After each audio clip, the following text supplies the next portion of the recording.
자, 오후에 하나님 말씀은 이제 요한계시록 6장.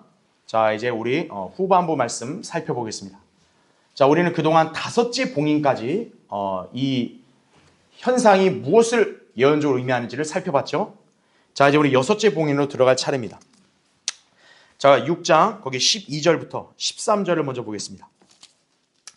또 내가 보니 어린 양이 여섯째 봉인을 여실 때 보라, 큰 지진이 나며 해가 머리털로 짠 천같이 검어지고 달은 피처럼 되었으며 하늘의 별들이 마치 무화과 나무가 강한 바람에 흔들려 설익은 무화과가 떨어지듯이 땅에 떨어지며, 이렇게 나오죠. 그렇죠? 네. 벌써 여러분은 이 여섯째 봉인에 관한 묘사를 보면 굉장히 참 이 천체 지각 변동을 여러분이 쉽게 연상할 수 있을 겁니다. 네. 더 나아가서 태양계가 지금 이상현상이 벌어졌다는 것을 여러분이 여기서 볼 수가 있는 거죠. 여러분은 이 말씀을 결코 상징적 비유적으로 보면 안 됩니다. 이게 실제 일어날 일들이에요. 자, 그럼 이제 보시죠. 자, 1번. 어린 양이 여섯째 봉인을 여실 때, 자, 여기서 묘사되는 일들, 천체 이상현상이다 이거죠. 자, 이 일들은 언제 일어날까요? 우리가 지난 시간에 강의를 한번 기억해 보세요. 다섯째 봉인은 대환란 후반부에 있을 일이라 그랬습니다. 그러면 여섯째 봉인이라 했으니까 대환란 후반부 중에서도 어디겠어요? 이제 거의 끝의 지점이라는 것을 여러분이 이해하시면 되는 거죠. 그러니까 환란이 거의 끝날 지점에는 바로 이 지각 변동이 일어날 것이다. 또 태양계를 위시한 천체에 이상현상이 벌어질 것이라는 점을 여러분은 이해하시면 되겠습니다. 자, 그럼 이제 보시죠. 먼저 괄호 1번. 자, 대환란에 관해 어떤 재앙을 묘사할 때 환란 끝에 특히나 강조해서 부각되는 게 뭐냐면 지진이에요. 지진. 자, 지금 여기서도 괄호 1번에 보니까 뭐가 일어난다는 점을 특히 언급하세요? 큰 지진입니다. 아니, 지진이라면 항상 지금껏 다 일어나고 있잖아요. 그렇죠? 근데 여기서의 지진은 그냥 지진이 아니라 인류 역사가 시작된 이후로 지금도 누구도 경험해보지 못한 어마어마한 큰 지진이라는 점을 여러분 이해하시면 되는 거예요. 그래서 예수 그리스도께서 지상에 재림하시기 전에 일어날 재앙이다라는 사실입니다. 그러면 이 지진은 왜 일어날까요? 자, 여섯째 봉인에서는 그 이유가 설명이 안 되지만 계시록 그 뒤를 가보면은 이 지진이 결국 무슨 일을 하는지가 나옵니다. 바로 신비의 큰 도성 바빌론을 무너뜨리기 위해서 이 지진이 발생을 하는 거예요. 결국 이 지진으로 인해서 어떤 일이 벌어지냐? 14절을 이따 보겠지만 산과 섬이 막 제자리에서 떠나서 막 옮겨지는 거죠. 그러니까 이 지진이 얼마나 극심하냐면은 원래 이렇게 위치와 구도로 돼 있던 그 대륙을 아예 변화시키기까지 하는 거예요. 네. 산과 섬까지도 사라지게 할 정도로 어마어마한 지진이 일어나는 거죠. 그렇죠? 그러니까 여러분이 좀 실감할 수 있도록 그 옆에 라크만 목사님의 그림을 제가 첨부해 놨죠. 대환란 때는 엄청난 파괴와 지진이 일어나고, 당연히 지진이 일어나니까 어떻게 되겠어요? 그 밑에 있던 화산에 용암이 폭발하는 그런 일도 벌어질 수 있겠죠. 충분히. 예.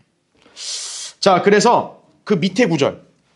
자, 우리는 이제 봉인에 초점을 맞춰서 보다 보니까 여기서는 안 나오는데 요한계시록 16장에 보면 이제 환란이 끝날 즈음에 어떤 지각 변동이 있을지를 자세히 설명합니다.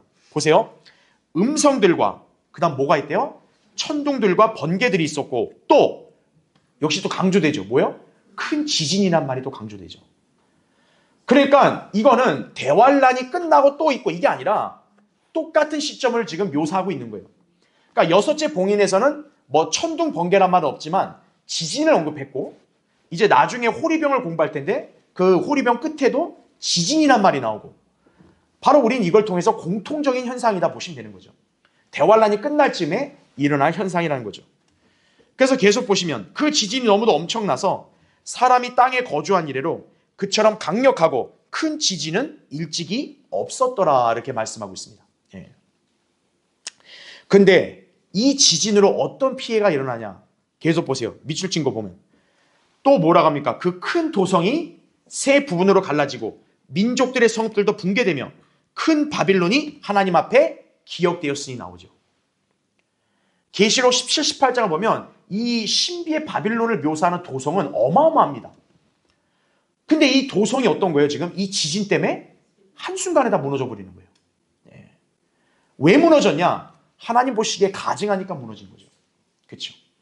그래서 우리는 나중에 배우겠지만 이 신비의 큰 도성은 바로 로마 카톨릭, 바티칸을 가리킨다는 거죠. 예. 하루아침에 무너지는 거죠. 그러면서 그 뒤에도 보면 모든 섬이 어떻게 된대요? 사라지고 산들도 보이지 아니하더라. 지금 방금 여섯째 봉인도 어때요? 산과 섬이 막 옮겨졌다 그랬잖아요. 그러니까 이게 다 똑같은 시점을 묘사하는구나. 여러분이 그렇게 이해하시면 되는 거예요. 예. 그래서 밑에도 계시록 14장 8절에도 큰 도성 바빌론이 어떻게 했대요? 무너져도다, 무너져도다 이렇게 선언하고 있죠. 예. 자, 바로 이 목적을 위해서 하나님께서는 큰 지진으로 재앙을 일으키신다. 그 점을 이해하시면 됩니다. 자, 그럼 이제 2번 보시죠. 괄호 2번. 자, 12, 13절에 묘사된 말씀에 따르면 해가 어떻게 바뀌어요? 머리털로 짠 천같이 어떻게 된다? 검어진다. 해가 검어진다는 얘기는 빛을 잃어버리는 거죠. 달은 또 뭐로 바뀌어요? 피처럼 되었고 하늘의 별들이 땅에 떨어진다. 이렇게 얘기합니다. 해와 달과 별들에게도 혼란이 일어나게 되는 일인 거죠. 자, 이 현상은 역시나 언제 일어나요? 환란 후. 쉽게 말하자면 재림 직전에 일어날 것이라는 점을 자, 누가 가르쳐 주셨냐? 예수님께서 가르쳐 주신 거예요. 바로 사복음서를 보면은 이제 주님이 재림하기 직전에는 이 태양계 이상현상이 벌어질 것이라는 점을 일찍이 예고하신 거예요. 그러니까 여러분은 이 여섯째 봉인이 바로 이 모든 재앙들이 다 연결된다 보시면 되는 거예요. 지진도 일어나고 해가 빛을 잃어 검어지고 달이 빛처럼 바뀌고 그런 일이 벌어진 거죠. 별들이 떨어지고 그러나 그 별들이라는 것은 이제 나중에 배우겠지만 그 별들은 문자적이라보다는 성경에서 별은 누굴 가리킨다 했어요? 천사를 가리킨다 그랬죠. 예. 권능들이 흔들릴 것이라는 점을 말씀하고 있는 거죠. 자, 그래서 환란 후에 일어나게 될 것을 예고하신 건데 그 밑에 보시면 마가복음 13장 24절 25절에 정확하게 표현이 되고 있습니다. 그러나 그날들에 뭐라고 얘기해요? 환란 후에란 말이 되죠. 그러니까 여기에 환란은 환난이 아니에요. 대환란을 가리키는 거예요. 환란 후에 해가 어떻게 됩니까? 어두워지고 달은 그 빛을 내지 아니하며 또 하늘의 별들이 떨어지고 하늘에 있는 권능들이 흔들리리라 말씀하고 있는 거죠. 바로 이런 일이 왜 벌어지는 겁니까? 대환란 끝부분에 바로 끝부분에 지금 지진을 위시해서 천체 그런 이상현상 태양계까지 그렇게 재앙이 펼쳐질 것을 예수님은 예고하신 거고 바로 예수님이 예고한 이 말씀이 지금 요한계시록에서 대환란 끝에 성취될 거라는 점을 알려주는 거예요. 그래서 그러니까 여러분은 이 대환란의 딱 어느 시점에 이 재앙이 일어날지를 딱 이해하시면 되는 거예요. 그 다음에 바로 3번에 베드로가 이런 현상이 언제 온다고 또 얘기합니까? 주의 날이 오기 전에. 그러니까 주의 날은 딱 벌써 재림이라는 걸 여러분은 감지할 수 있겠죠. 그렇죠? 그 옆에 그림 보세요. 진짜 깜깜해 보세요. 해와 달이 다 빛이 없이 깜깜해 봐요. 얼마나 그 공포스럽겠어요. 그렇죠? 자, 다음 페이지요. 자, 사도행전 2장에서 베드로는 오순절 날 때 선지자 요엘의 예언을 인용하면서 역시나 이 예언을 언급을 했습니다. 그래서 이 말씀에 따르면 지금 여섯째 봉인에서 예언하고 있는 이 태양계 이상현상이 언제 일어나게 될 것을 우리가 알 수 있는 거예요? 환란 끝에 일어날 것이라는 점을 알 수 있습니다. 그래서 그 밑에 요엘 2장 30절 31절 보세요. 자, 이따 우리가 사도행전 2장을 살펴볼 건데 베드로가 왜 하필 오순절 때 설교하면서 요엘에 왜 이 예언을 언급했냐 이거예요. 여기에 대다수 기독교계와 신학교들이 혼란에 빠진 거예요. 그래서 문제가 뭐냐면 이 예언이 언제 문자적으로 이루어질지를 몰라요. 대다수 교회들이. 왜냐? 베드로가 사도행전 2장에서 하필 이 설교를 거기에 인용을 하는 바람에 사람들이 헷갈려 버린 거예요. 근데 그거는 사도행전의 특징을 모르니까 자기들이 무지해서 거기에 걸려 넘어진 거죠. 성경이 잘못된 게 아닙니다. 그렇죠? 그래서 거기 요엘 2장 30절 31절 이렇게 나오죠. 내가 하늘들과 땅에 이적들을 보이리니 뭐라고 합니까? 피와 불과 연기 기둥들이라. 그 다음에 뭐라고 나옵니까? 주의 위대하고 두려운 날이 오기 전에, 이게 주의 날인 거죠. 오기 전에 자, 해가 뭐로 바뀌어요? 흑암으로, 달이 피로 변하리라. 정확히 지금 여섯째 봉인에 묘사된 말씀과 일치되죠. 그렇죠? 그러니까 이 요한계시록 지금 여섯째 봉인에 기록된 이 말씀은 이미 구약의 선지자들을 통해 다 예언된 현상이라 보시면 되는 거예요. 예. 바로 이런 재앙은 재림 직전에 일어날 것이라는 점을 이미 구약의 선지자들도 언급을 했고 예수님도 언급을 했고 또 베드로도 언급을 했다. 그렇게 이해하시면 되는 거예요.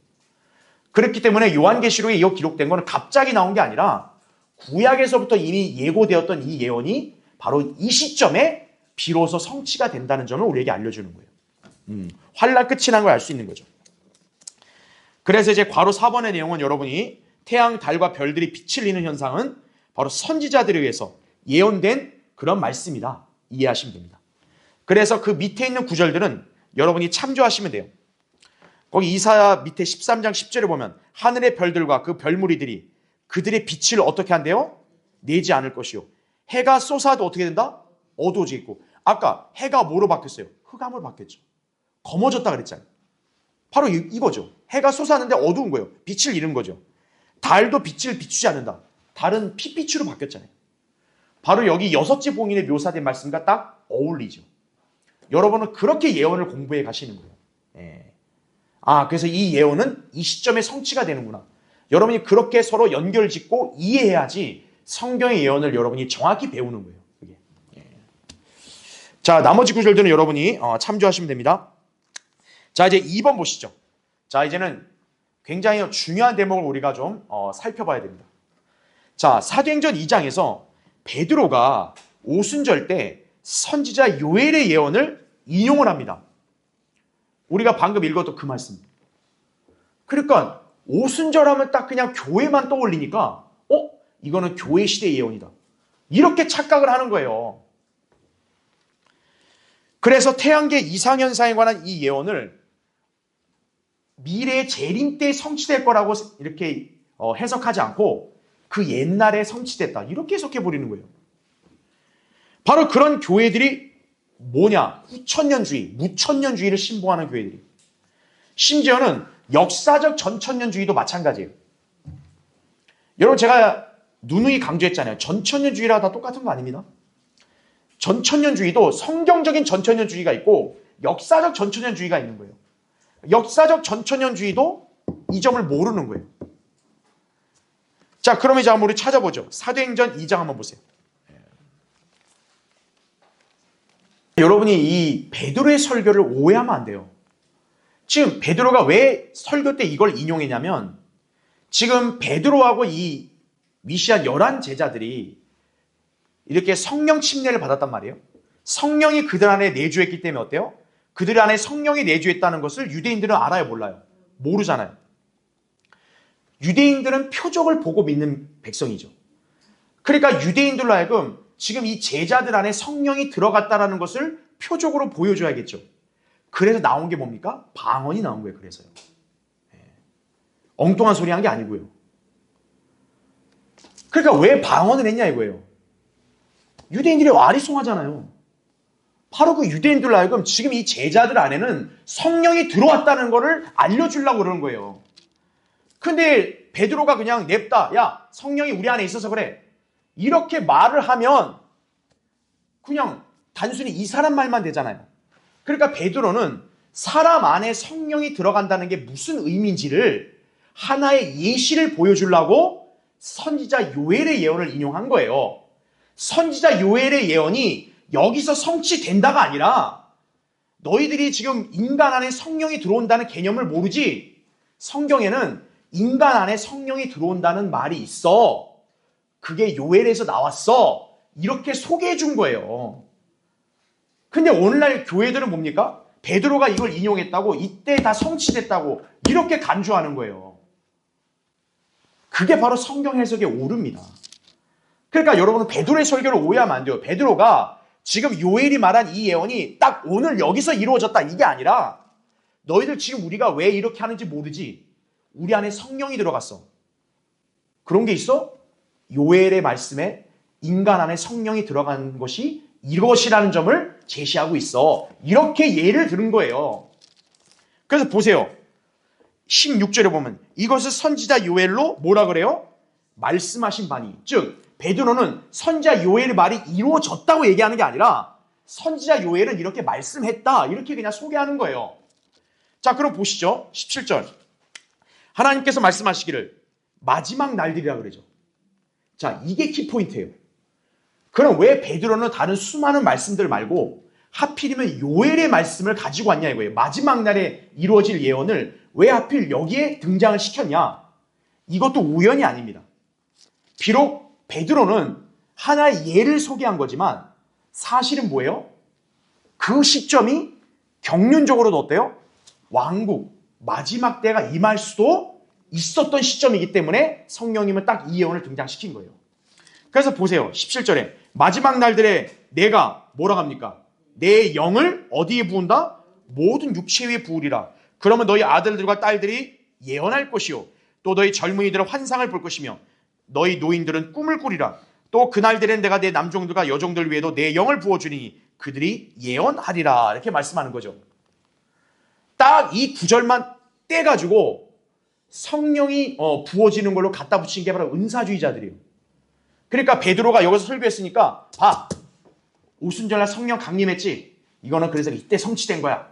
이렇게 해석하는 거예요. 그래서 성령이 부어진 거다고. 여기다 그렇게 갖다 붙입니다. 그러니까 이게 오류가 되는 거죠. 지금 베드로는 왜 이 예언을 예시로 들었냐? 바로 뭐냐면 우리 안에 성령이 들어왔기 때문에 우리가 이렇게 예언을 하는 거다. 이거를 이 사람들이 그냥 베드로 말만 들으면 쉽게 안 믿으니 구약의 선지자 예언을 인용한 거예요. 영이 부어지면 예언한다고 나오지 않냐. 그러니까 이거는 우리가 술 취해서 떠드는 게 아니다. 이게 얘기하는 거죠. 그런데 잘 보세요. 이 요엘의 예언이 여기 등장했다는 건 예사롭지가 않은 게 거기 보시면 19절에 내가 위로 하늘에서는 이적들과 아래로 땅에서는 표적들을 보이리니 피와 불과 연기라. 아까 우리 요엘 읽었던 이 말씀 그대로죠. 보세요. 20절에 그 위대하고 찬란한 뭐가 오기 전에? 주의 날이 오기 전에 해가 뭐로? 흑암으로 달이 피로 변하리라. 자, 그러면 만약 이게 초림 때와 그 오순절 때 성취된 거면 그럼 거기 19절 20절에 나온 대로 피와 불과 연기 해가 흑암이 되는 거 이거 있었어요 없었어요? 없었어요. 근데 딱 자기들 위에 그 성령이 들어오는 거 요것만 다 갖다 쓰고 뒤에 거는 그냥 무시하는 거예요? 다 똑같이 하나의 요엘의 예언인데 그렇죠? 그래서 성경 해석이 엉망이라는 거예요. 그래서 그러면 이제 우리는 다시 한번 이렇게 의아함을 해결해야 됩니다.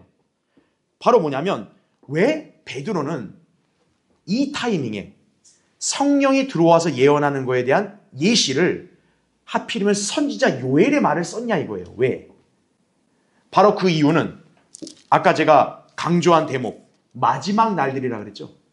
바로 지금 베드로가 서 있는 그 지점이 경륜적으로 본다면 마지막 날이 될 수도 있기 때문에 그런 거예요.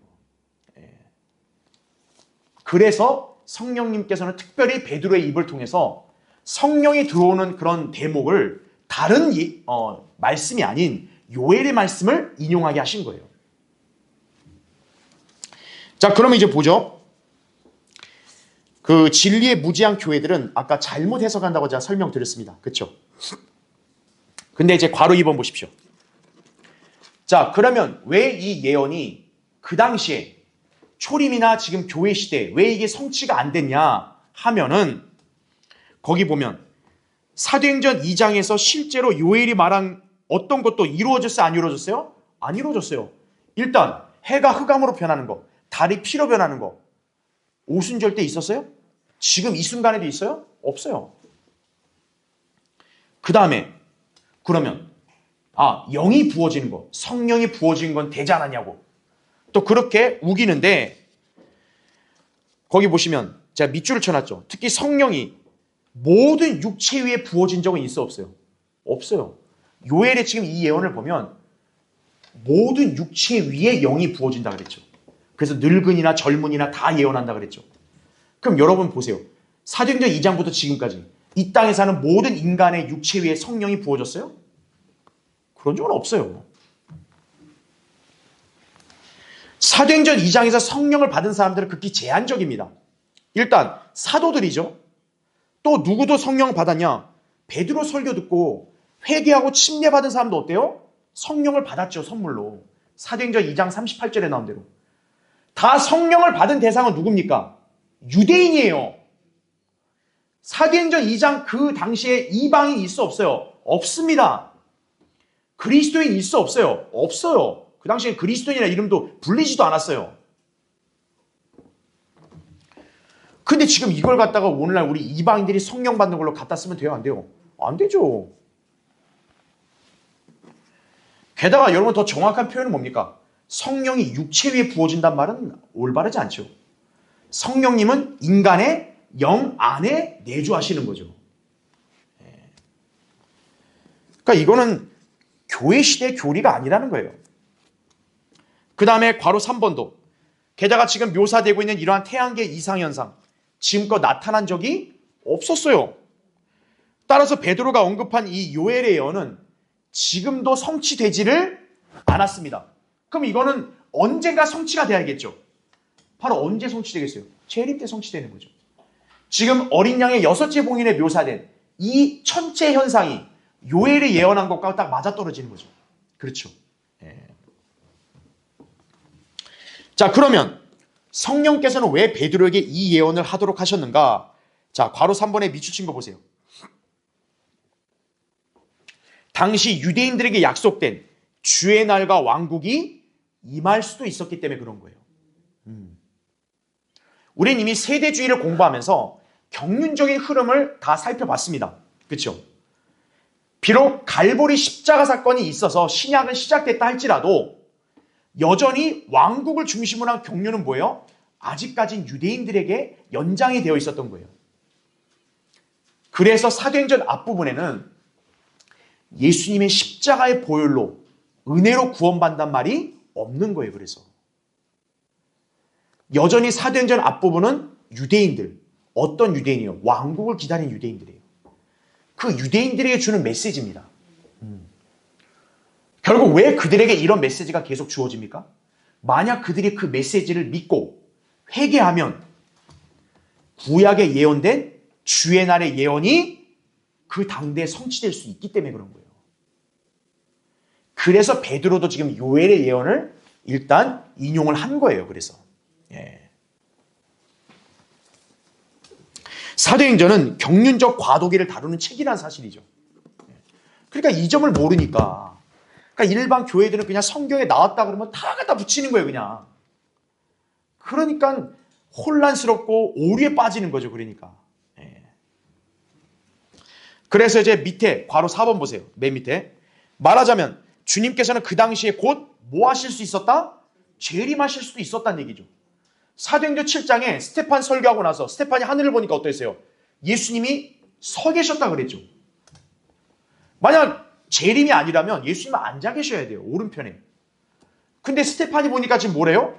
오른편에서 서 계셨다. 여러분 앉아있는 사람이 갑자기 서는 건 왜 그래요? 어디로 가려고 하니까 그런 거죠. 사도행전 7장이 이스라엘 민족에게서는 중요한 대목이었던 거예요. 그때 스테판의 거국적 설교를 만약 받아들였다면 어떻게 돼요? 휴거부터 해서 대환란 재림이 그 즉시로 일어나게 되는 거죠. 그러면 베드로가 요엘의 예언을 인용한 것도 충분히 그 당대에 성취가 될 수도 있었던 거예요. 그러니까 성령님께서는 베드로가 이 예언을 인용할 때는 일종의 중의적인 의미를 가지신 거예요. 일단은 표면적으로 볼 때는 그냥 성령이 임했을 때 그 대목을 설명하려고 인용한 거지만 사실은 뭐냐면 그 당시에 요엘이 예언한 마지막 날이 지금 그 당대에 될 수도 있었기 때문에 그런 거예요. 하지만 문제는 뭡니까? 유대인들은 결국 거부해버렸습니다. 그래서 왕국이 어떻게 돼요? 2000년 뒤로 연기가 된 거죠. 그래서 이제는 경륜이 완전히 교회시대 경륜으로 완전히 전환돼 버린 거죠. 그래서 다음 페이지 보세요. 자, 그렇다면 선지자 요엘이 한 예언은 바로 성취될 수 있었다 없었다? 없었다는 거죠. 왜? 왕국이 연기돼 버렸으니까.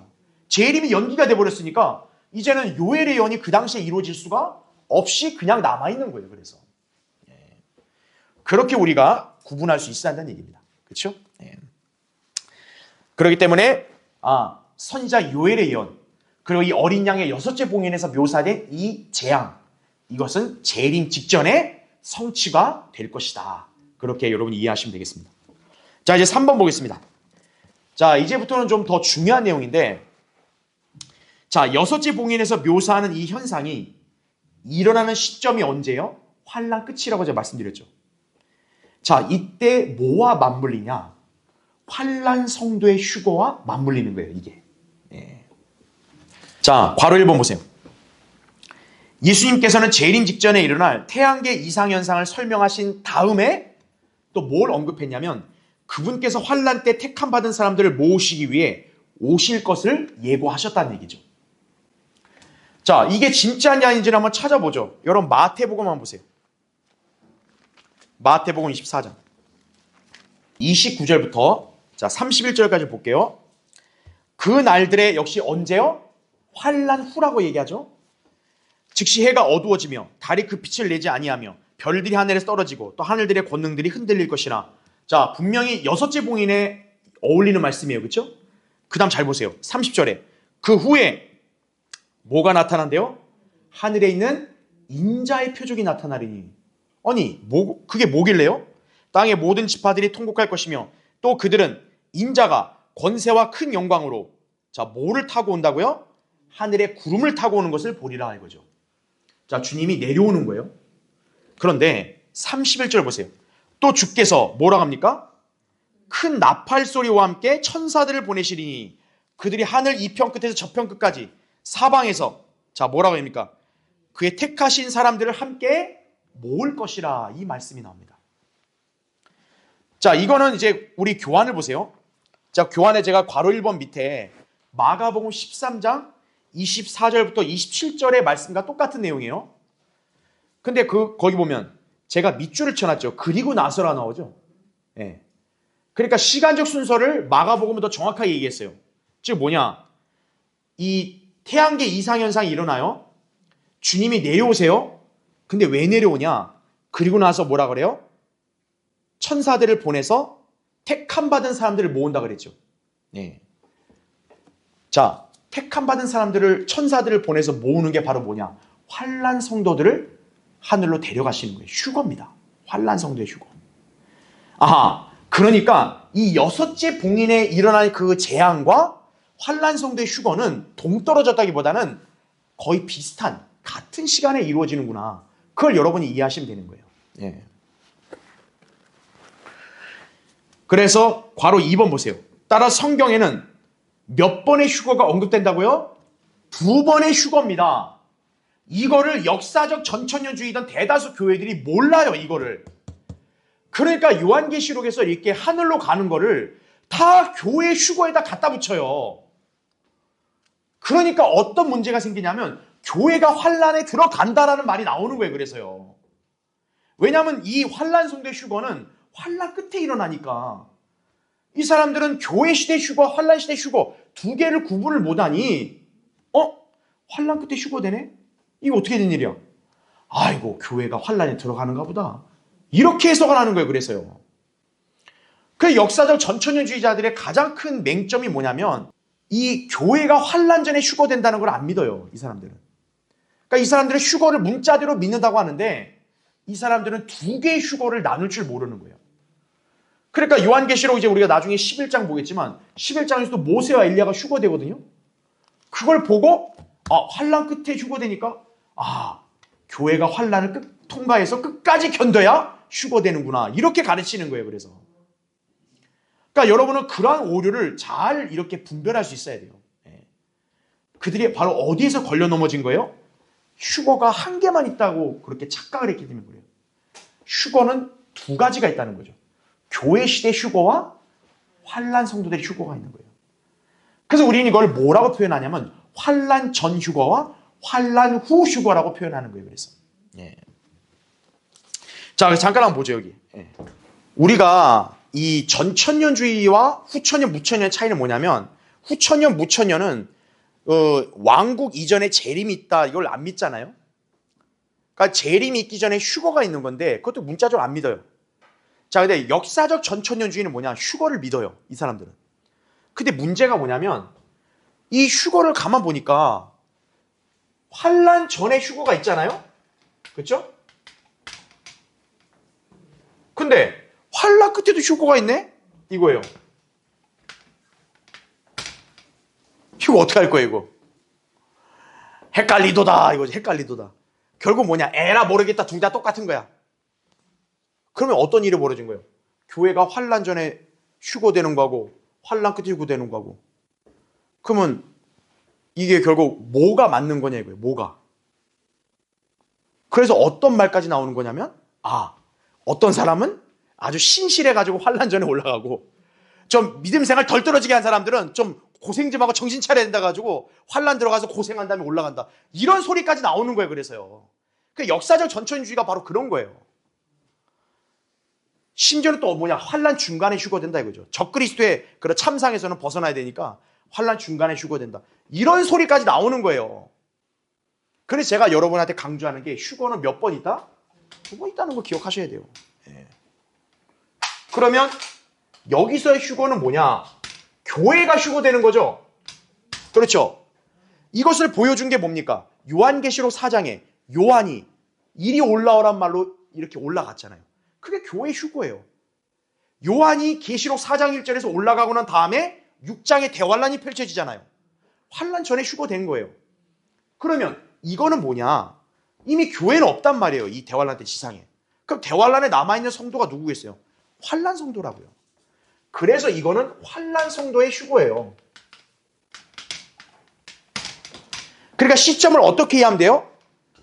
교회는 환란 전에 휴거되죠. 그래서 우리가 이거를 뭐라고 표현하는 거예요? 그래서 환란 전 휴거라고 표현하는 거예요. 환란 전 휴거. 환란 전 휴거. 하지만 이거는 환란 끝에 일어나잖아요. 거의 재림 직전이거든요. 그래서 이거를 뭐라고 표현하냐면 환란 후 휴거다라는 말로 쓰는 거예요. 원래 이것도 정확한 표현 아니에요. 왜냐? 환란 끝에 휴거기 때문에 환란 끝 휴거라고 해야 좀 맞는데 그냥 좀 이렇게 대환란을 통과한다 이 취지에서 환란 후라는 말 쓴 거예요, 그냥. 그러니까 휴거는 두 가지가 있는 거예요. 근데 이거를 구분 안 해주면 어떻게 돼요? 여러분 요한계시록 보면 헷갈리는 거죠. 요한도 올라가고 환란 중간에도 모세와 엘리야가 올라가고 뭐가 휴거입니까? 뭐가 휴거예요? 그래요. 여기서 헷갈리는 거죠. 아이고 나 신실하게 믿음생 안 하면 나 환란 가서 고생하겠네. 그렇게 그냥 착각에 빠지는 거예요. 두 개를 나눠야 됩니다. 자, 그래서 이 환란 후 휴거에는 두 부류가 나눠지는 거예요. 자, 환란 전은 딱 대상이 있어요. 누구예요? 교회입니다. 그리스도의 몸인 교회예요. 하지만 환란 후 휴거는 대상이 둘로 나눠지는 거예요. 대환란 때 일단 지상에 누가 남아요? 유대인들이 남죠. 유대인 환란 성도들인 거죠. 그러면 지상에 유대인만 있어요? 이방인도 있습니다. 이방인 환란 성도예요. 바로 이 두 부류의 사람들이 환란 끝에 휴거가 될 것이라는 점을 여러분은 기억하시면 되는 거예요. 그 환란 후의 휴거의 시점을 여섯째 봉인의 현상과 이렇게 맞물려서 예수님이 언급을 하셨잖아요. 바로 비슷한 시점이라는 거죠. 그게 환란 끝이라는 거죠. 예. 자, 그러면 왜 여섯째 봉인의 천체 현상이 나왔을까? 그 답은 모르지만 우리가 짐작해 보건대 다섯째 봉인이 뭐였어요? 환란 성도 목베인 당한 거죠. 목베인 당한 성도들이 휴거돼야겠죠. 부활해서. 그게 어느 시점이에요? 여섯째 봉인이 있는 그 시점이다라는 점을 성령님이 알려주는 거죠. 우리한테. 네. 그러니까 왜 다섯째 봉인은 목베임인데 여섯째 봉인은 왜 천체 현상을 얘기했냐 이거예요. 이상 현상을. 바로 목베임 당한 성도들이 휴거되는 시점이 그 천체 이상 현상이 나타날 그 시점이라는 점을 우리에게 알려주는 거예요. 그래서 요한계시록 7장에는 14만 4천 명이 등장하죠. 그 다음에 요한계시록 7장 9절에는 이방인 환란 성도들이 하늘에 올라가 있는 게 나와요. 왜 그럴까요? 그들이 6장에서 목베임 당에 순교를 했기 때문에 믿음을 지켰잖아요. 그러니까 그들이 어때요? 7장에서는 이미 휴거돼서 하늘로 갔다라는 점을 우리에게 알려주는 거죠. 예. 그래서 우리는 이 목배임당한 환난 성도들의 휴거가 여섯째 봉인이 열렸을 때 나타나는 그 재앙이 일어날 시점과 이렇게 맞물린다고 이해하시면 된다는 얘기예요, 제가. 예. 환난 끝이라는 거죠, 이게. 그렇죠? 예. 그리고 14장에는 이제 유대인 14만 4천 명이 하늘에 올라가 있는 게 나오고, 역시 똑같이 휴거된 거예요. 그러니까 유대인 성도, 이방인 성도가 이렇게 환난 끝에 휴거가 되는구나. 그렇게 여러분이 나눠서 이해하셔야 한다는 얘기예요. 그러니까 이걸 나누지 못하면 휴거가 언제 일어나냐, 교회가 환난 통과하냐 마냐, 계속 여기에 옥신각신하는 거예요. 예. 쓸데없는 논쟁이에요. 교회는 이미 여기서 휴거된 거예요. 대환란 때 남아서 믿음을 지키다 순교한 환난 성도들이 끝에 휴거된다. 여러분 그렇게 이해하시면 되는 거예요. 그렇죠? 자, 예수님께서 예언하신 말씀에서 바로 여기서 뭐가 등장합니까? 구름이 등장하잖아요. 여러분 구름이라는 게 언제 나타났냐? 하나님의 영광이 임재할 때 구름이 나타나요. 출애굽기에 보면 시내산에서 나타났단 말이에요. 그렇죠? 또 구름이 언제 등장해요? 예수님이 승천하실 때 나타납니다. 사도행전 1장에 보면 예수님이 딱 하늘로 올라가실 때 구름 가운데서, 그렇죠? 그분이 이게 숨겨지셨죠. 그렇죠? 그때 하늘에서 무슨 음성이 났어요? 너희가 본 예수는 하늘로 가신 그대로 오신다 그랬죠. 구름으로 그분이 숨어졌듯이 다시 올 때는 구름으로 오신다는 얘기예요. 예. 그래서 재림을 예시하는 변형산 사건 때도 뭐가 등장한 거예요? 구름이 등장한 거예요. 그래서 바로 구름은 주님의 재림과 밀접한 연관이 있다는 얘기죠. 그러니까 주님이 이 땅이 아닌 그 재림하신 이유가 뭡니까? 공중에 오신 이유는 그 성도들을 데려가시기 위함이죠. 휴거죠. 자, 괄호 4번 보시죠. 이때 예수님께서는 지상에 남아있는 환난 성도들을 자, 뭐로 칭해요? 알곡으로 칭하시면서 그들을 먼저 어디로 드립니까? 창고에 들이신다는 얘기죠. 이게 바로 여러분이 익히 들어 알고 있는 알곡과 쭉정이 비유예요, 이게. 신천지가 이걸로 장난쳐가지고 자기네들이 알곡이고 마치 뭐 이렇게 뭐 추수꾼이고 추수꾼으로서 뭐 알곡으로 모은다 이런 헛소리 하잖아요. 갖다 붙이는 거예요, 아무거나 그냥. 알곡과 쭉정의 비유가 바로 뭐냐면 환난 성도의 휴거와 환난 때 구원받지 못한 사람들이 지상에서 멸망할 것이라는 예언이에요, 그게. 그것도 모르고 그냥 아무데나 갖다 붙이고 앉아있는 거예요, 그냥. 그래서 여러분이 아셔야 될 게 뭡니까? 진노의 심판이 있기 전에 바로 뭡니까? 그 알곡들을 창고로 따오 모으는 거죠. 왜냐하면 알곡들은 다치면 안 되니까. 그게 알곡과 쭉정의 비유예요. 그래서 예수님께서 알곡을 창고로 들이실 때도 그분이 어디 위에 앉아있다는 말씀이 나오는 거예요? 구름 위에 앉아있다는 말씀이 그래 나오는 거예요. 자, 여러분 이해를 돕는 차원에서 요한계시록 14장 한번 보세요. 요한계시록의 예언은 여러분이 따로따로 또 뭐 시간대로 이렇게 이어지고 이렇게 보면 안 되고 반복되는 거예요. 그래서 우리가 같이 비교하면서 여러분 이해하셔야 되는 거예요. 자, 요한계시록 14장에 거기 14절 보세요. 또 내가 쳐다보니 보라, 뭐라 그래요? 흰 구름이라 얘기합니다. 구름이 나와요. 그 구름 위에 누가 있대요? 인자와 같은 이가 앉았는데 그분의 머리에는 금면류관을 썼고 손에는 예리한 낫을 가졌더라. 여기 인자와 같은 이가 누구였어요? 예수 그리스도라고요. 15절 보세요. 그때 다른 천사가 성전에서 나와 구름 위에 앉으신 그분께 큰 음성으로 부르짖기를 주의 낫을 대어 곡식을 거두소서. 주께서 거두실 때가 되었으니 이는 땅의 곡식이 익었음이니이다라고 하더라. 그러자 구름 위에 앉으신 이가 그의 낫을 땅에 대어 땅에서 곡식을 거두시더라. 이렇게 나오죠. 그럼 이 곡식을 거두시는 게 뭐겠어요? 창고로 드리는 거예요. 마태복음의 알곡과 쭉정이 비유해서 바로 알곡을 창고로 드리는 게 바로 이 말씀인 거예요. 즉 환난 끝에는 주님의 진노의 심판이 있다고요, 지상에. 그 전에 뭡니까? 알곡을 따로 모으시는 거예요. 그게 여기 14절부터 16절에 나온 말씀이에요. 그러면 17절 보세요. 그 후에란 말이 나오죠. 그 후에. 즉 곡식을 먼저 거둬들인 그 후에요. 그 후에는 또 다른 천사가 하늘에 있는 성전에 나오는데 역시 예리한 낫을 가졌더라 이렇게 나오죠. 그러면 이 천사는 뭘 하는 거냐? 거기 18절에 나온 대로 너의 예리한 낫을 대어 이번엔 뭐를 거두래요? 포도송이를 거두랍니다. 자, 앞에 곡식과 같아요? 달라요? 달라요. 포도송이에요. 그럼 왜 거두냐? 19절 보세요.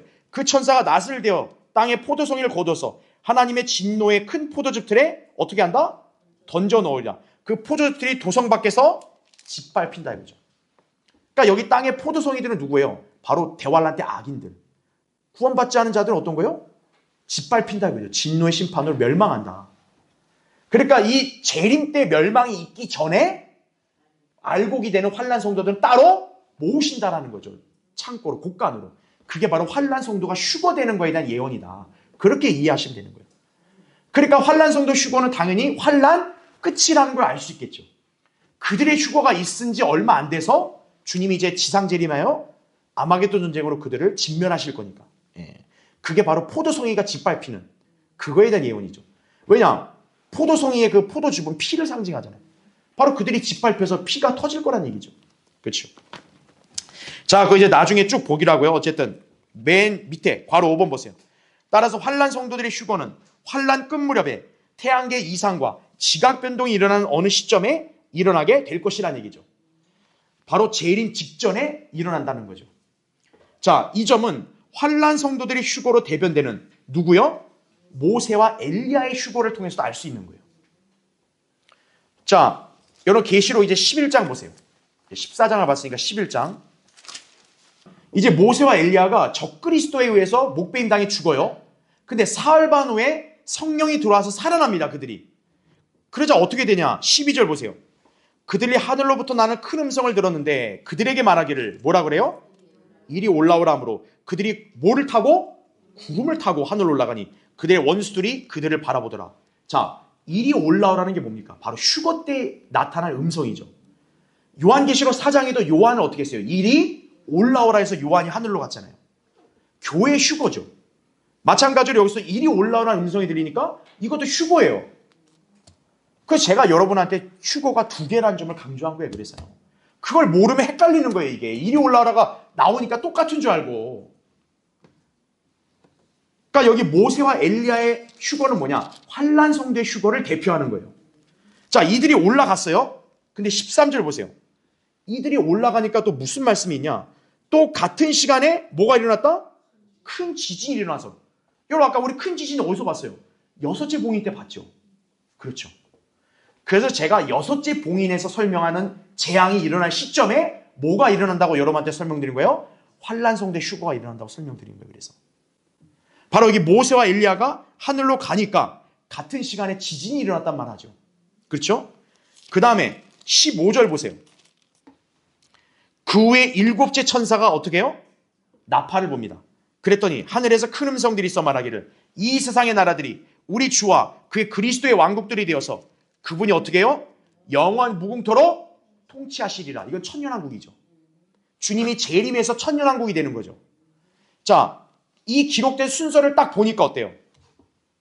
환란 성도 휴거되고 지진이 일어나고 그게 여섯째 봉인의 재앙이죠. 그러고 나서 뭐예요? 천년왕국이 바로 이어지네. 아하, 주님이 재림하기 직전에 여섯째 봉인의 재앙이 일어나고 환란 성도 휴거도 이때 있겠구나. 여러분이 그렇게 짐작하실 수 있는 거예요. 그래서 제가 여섯째 봉인의 이 설명된 재앙에 관한 예언이 굉장히 경륜적 시점으로 중요하다고 말씀드리는 거예요. 주님의 재림이 임박한 그 마지막에 일어날 재앙이란 사실이죠. 자, 이제 다음 페이지 보세요. 그래서 이제 다음 페이지의 맨 위에 4번. 그러므로 다섯째 봉인에서 나타난 목배임을 당한 순교자들이 여섯째 봉인에서 설명하는 현상이 일어난 시점에 휴거된다는 점을 알 수 있다는 거죠. 그래서 왜 여섯째 봉인에 이 태양계 이상 현상이 나왔냐 이거예요. 바로 그 앞에 봉인에서 환란 성도가 목배임 당하죠. 바로 그들이 부활하고 휴거되는 시점이 여섯째 봉인의 현상과 맞물린다는 것을 보여주는 거예요. 그래서 휴거는 아까 얘기한 대로 유대인 이방인 환란 성도들이 이렇게 일어나게 될 거라고 설명을 드린 것이죠. 그래서 우리가 다음 시간에 배울 7장에 보면 이방인 성도들이 하늘에 있는 거예요. 하늘에. 바로 왜 그러냐? 그들이 목배임 당해서 믿음을 지켰기 때문에 휴거된 거죠. 그 점을 여러분이 이해하시면 되겠습니다. 자, 이제 마지막으로 이제 환란 시대 끝에 관한 첫 번째 설명으로 마무리 질 건데, 자, 여러분 요한계시록 6장 다시 이제 14절부터 17절 보겠습니다. 자, 하늘은 두루마리 같이 말려서 쓸려가고, 그러니까 여러분 보세요. 이 하늘도 얼마나 이 변혁이 심하면 이런 엄청난 그런 재앙이 일어나겠어요. 그렇죠? 모든 산과 섬도 각기 제자리에서 옮겨졌으니 땅의 왕들과 위대한 자들과 부자들과 대장들과 힘 있는 자들과 모든 종과 모든 자유인이 각자 토굴과 산들의 바위 틈에 숨어서 산들과 바위들에게 말하기를 우리 위에 떨어져서 보좌에 앉으신 분의 얼굴과 어린 양의 진노에서 우리를 숨기라. 이는 그분의 진노의 큰 날이 임하였음이니 누가 감히 설 수 있으리요 하더라. 이러면서 이제 6장이 마무리가 되고 여섯째 봉인의 설명이 끝나요. 그렇죠? 자, 우리 교환을 보시죠. 1번. 여러분은 여기서 진노라는 말에 주목을 하세요. 왜 요한계시록 6장 12, 13절에 나온 예언이 과거에 이루어진 적이 없는 미래 예언인지를 여기서 확인할 수 있는 거예요. 왜 이건 옛날에 이루어지지 않았다고 우리가 말하는 거예요? 지금껏 어린 양의 진노가 나타난 적이 없었기 때문에 그런 거예요. 그러나 지금 여기서 어린 양의 진노가 나타나잖아요. 그렇죠? 그러니까 이거는 과거의 시점이 아니라는 거죠. 베드로가 사도행전 2장에서 오순절 때 했던 설교 때 이 일이 일어난 게 아니란 얘기죠. 이거는 환난 끝, 재림 직전에 일어날 것이라는 점을 우리가 이해할 수 있다는 얘기죠. 그래서 괄호 1번에 밑줄 것만 보면 그 당시에는 베드로가 말했던 대로 하늘의 현상들이 일어난 다음 어린 양의 진노가 일어나지 않았기 때문에 그런 거죠. 만약 베드로가 요엘 예언을 이용한 게 성취되려면 여기 나온 대로 어린 양의 진노가 나타나야 돼요. 당시에. 나타났습니까? 안 나타났죠. 아직까지. 그래서 괄호 2번에 그래서 우리는 계시록 6장에 묘사된 이 재앙은 과거에 일어난 적이 없다 이거죠. 특히나 어때요? 초림 때는 어린 양이 진노하셨어요? 아닙니다. 어린 양은 오히려 참으셨어요. 하나님께 세상을 사랑해서 독생자를 주신 게 초림이에요. 그러니까 초림이나 지금 교회 시대는 어린 양의 진노하고는 어울리지가 않아요. 그러나 재림 때는 다르죠. 재림 때 주님이 이 땅에 다시 내려오신 이유가 뭡니까? 복수하시려고 내려오는 거예요. 초림 때는 구원하기 위해서 내려왔다면 재림 때는 복수하려고 내려오시는 거예요. 그래서 예수님이 재림 때는 또 아기로 태어나고 이런 거 아니에요. 아기 예수 아니에요. 그때는. 예수님이 그때는 그냥 나약하게 나귀 타고 이렇게 오시는 게 아니에요. 예수님은 흰말을 타고 죽이려고 오시는 거예요. 복수하신 하나님이다 이거죠. 진노 가운데 재림하시는 주님을 보게 될 것이라는 거죠.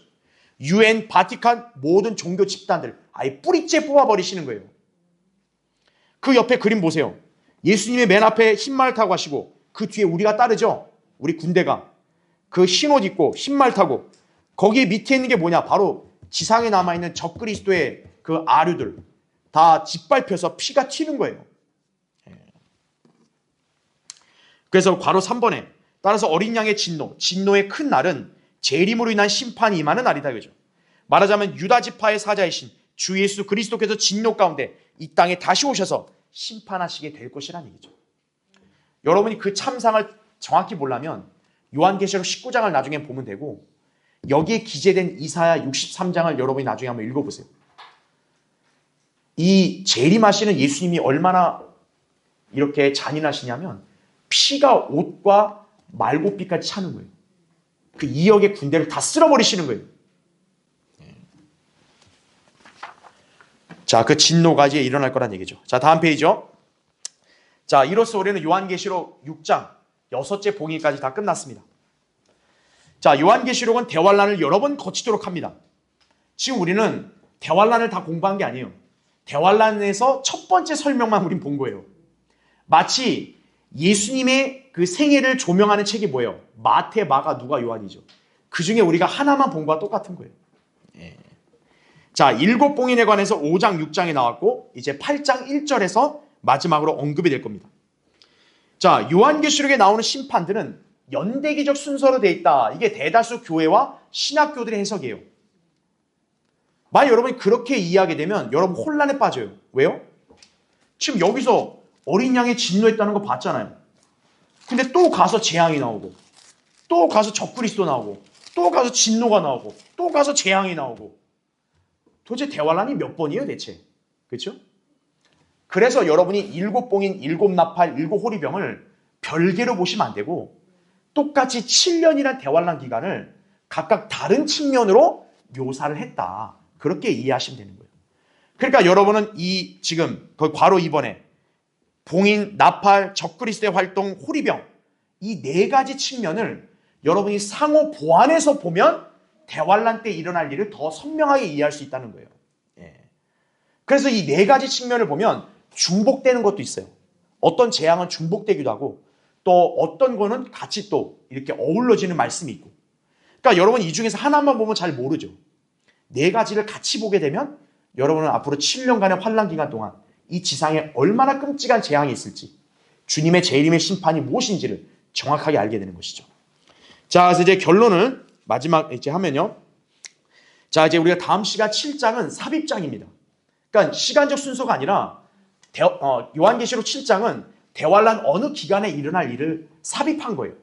그러니까 여러분은 6장을 끝으로는 잠깐 시간적 순서를 멈추고 이제 7장은 다음 시간에 우리가 삽입장, 대환란 어느 시점에 또 이런 일이 있을 거라는 것을 추가로 알려준다. 그렇게 이해하시면 되고 8장 1절에서 7봉인이 마무리됩니다. 8장 1절에는 7째 봉인이 열려요. 지금 우리는 6째 봉인만 봤죠? 그 7째 봉인이 열리면 하늘에 정적이 있다고 합니다. 정적. 그러니까 이거는 정확히 모릅니다. 근데 마치 뭐와 똑같냐면 우리가 풍전등화 있잖아요. 이렇게 고요 속에 뭐라 그래야? 폭풍이라 그래야 되나? 그렇죠? 뭔가 어마어마한 일이 있기 전에 막 굉장히 조용하잖아요. 그것처럼 이렇게 반시간 정적이 있다. 어쨌든 그렇게 말씀하고 있습니다. 자, 그래서 첫째 봉인부터 7째 봉인 마지막으로 정리하고 마치죠. 맨 밑에 첫째 봉인에 뭐가 등장했어요? 흰말 탄자, 그 도표에 보듯이 이 자가 누구라고요? 적그리스도입니다. 둘째 봉인은 붉은 말 탄자가 나오죠. 무슨 일이 일어나요? 전쟁과 유혈, 바로 3차 대전이라는 것을 예고했죠. 검은 말 탄자가 들어오니까 기근입니다. 예. 전쟁과 유혈 사태가 나면 당연히 기근이 나는 거예요. 경제가 파탄나고. 네 번째 봉인은 창백한 말 탄자, 사망과 지옥이 나온다 이거죠. 그렇죠? 특히나 이제 이 유대인이 적그리스도와 맺은 이 언약이 거짓된 거라는 것이 여기서 판명이 되는 거죠.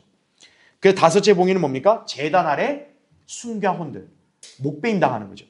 여섯째 봉인은 바로 천체와 태양계 이상현상, 혼란이 벌어지고 일곱 번째는 정적. 이렇게 해서 대환란은 마무리된다는 것을 봉인의 관점에서 설명을 하고 있다. 여러분이 그렇게 이해하시면 되겠습니다.